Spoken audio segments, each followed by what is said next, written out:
So here's 3 mistakes that I've seen when somebody investing in a vacation rental. So you want to stick around with this. This might not be exactly what you think, but this is what I've noticed is helping many clients investing here in the Coastal Maryland and Delaware area. What's going on, everybody? This is Rich, your Coastal Maryland and Delaware realtor. Get people to reach out all the time, and I love it. Never too busy to answer questions or offer up some help. If you're looking. My contact information is down below in the description. Reach out anytime, love to hear from you. But without further ado, let's hop into this video here. All right, so number 1, I think not looking at a place because it doesn't have rental history on it, or maybe it's performing poorly.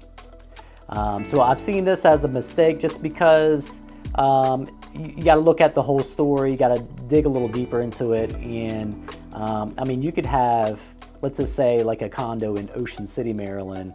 I've seen like in a building, one unit performing excellent, like knocking it out of the park. Let's say doing, $60,000 gross per year for like 2-bedroom. Then maybe a same size unit, same building, same amenities, everything.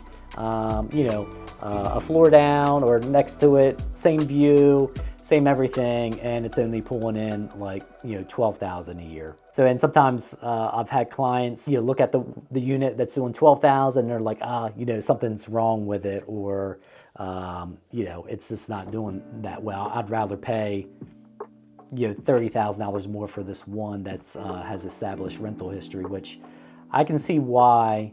Because it takes some of the guesswork out, especially if you're just getting into the game and investing. But when you have something like that, or let's just say it's not in the same building, but a different location, whatever it may be, you may want to look at it. Like I said, there's that could be a good thing because you could pay less for the place. Again, you can see where you can add any value. Does it need some updating or whatever it may be? Look at maybe the existing reviews, see what's missing or what you can improve there. What I've seen on a lot of places too, the owner is not really, or the current seller may not be treating it as a business and doesn't have it full throttle. They were just looking to maybe cover their taxes for the year and use it themselves, or letting family and friends use it pretty much for free. So you got to look for the opportunities that could be. I think it could be more lucrative for somebody that way. All right, so number 2, this is going to hit home. I know this is a tough one, and probably because majority of the clients that I help out, they're looking to pick up like a second home / vacation place. So the big mistake that I see usually is they lean a little bit too much towards their personal preference of like if it was their primary home. If they have preference of it having like central air versus maybe like the wall units, or the location or the condition of it, or multiple other things that could be. You really want to look at something that might be a good, if you're looking for an investment and you want it to churn some numbers, your personal preference might not agree with that. So that can be a hard thing, but you need to maybe come to grips and say, hey, this is an investment. I'm looking for cash flow and long-term gain. So let's put our heads together, or if this unit here is going to do that, even though it doesn't match my perfect personal criteria, you may want to still move forward with that. And grab that good opportunity and not miss out on it. All right, so last one, number 3, hesitation.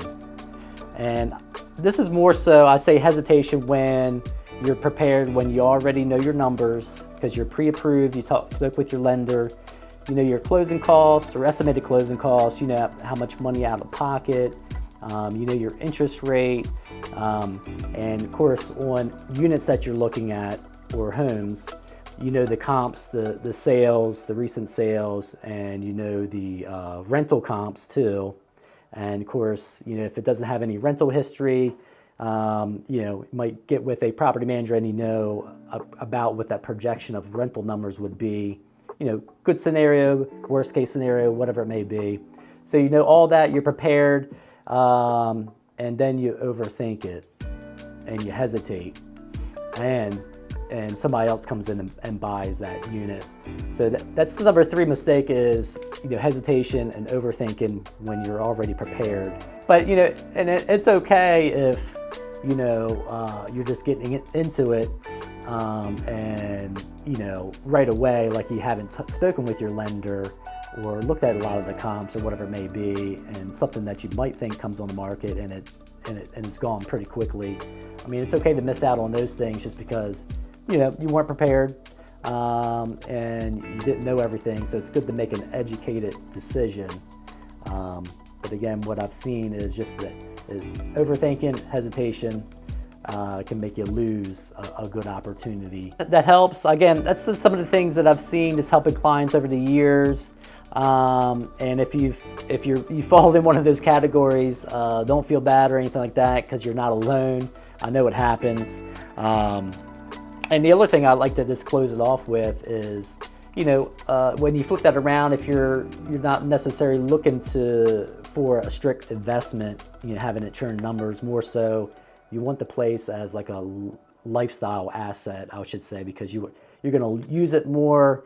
You make memories here at the beach, and of course own it, have it pay for itself, maybe turn some profit, or maybe supplement a lot of the income, whatever it may be.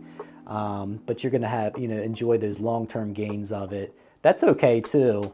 I have a lot of people that would rather, they just want to use it themselves, enjoy it, rent out a little bit, even if it costs them some, a little bit here or there. It's still cheaper than, just renting a hotel room or renting somebody else's place on Airbnb, summer after season. Probably to avoid those mistakes that I mentioned is to really understand what your goals are and what you want out of the property too. So hopefully that helped. And like I say, click that like button if it has, show the love, subscribe so you don't miss any of the content that I come out with every week. But until next time, I'll see you soon.